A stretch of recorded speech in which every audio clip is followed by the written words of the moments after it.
आमल्या मला अजून प्यायची आहे. बस कर ना भाऊ, किती प्यायचं बस. नाही भाऊ प्यायची.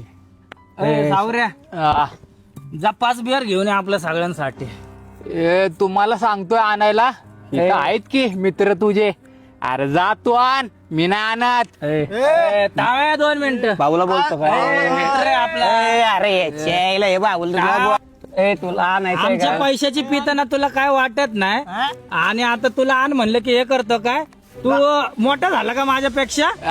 अरे याला सांग, पाय धरतोय ह्याच्या डोक्यात बियर टाकतो बघ. काय बोलला? बोलला तू.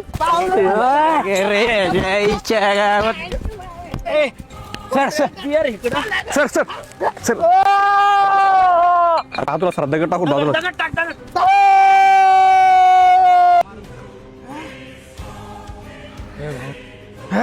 ह्याच्या आईला आपल्या भाऊला उलटा बोलता म्हणून ह्याला मारून टाकलं ह्याला. चला चला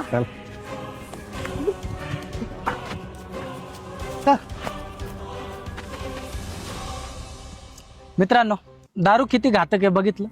मित्र मित्र प्यायला आले आणि एक छोट्याशा कारणामुळं मर्डर झाला. आणि ही काय आजची गोष्ट नाहीये. अशी बरीच प्रकरणं आहेत महाराष्ट्रात. छोट्या छोट्या गोष्टीवरून मित्र जुन्या रागातून मारून टाकतात, किंवा काही छोटेसे वाद असतील, पैशाचे वाद, किंवा मला ह्यानी शिवी दिली होती, असं मला ह्यानी उलटं बोललं होतं. एकदम छोट्याशा कारणावरून मित्रांमध्ये पितानाच बरेचसे गुन्हे घडलेले आहेत. त्यामुळे आहे ना, दारू पिण्याच्या अगोदर 100 वेळा विचार करा.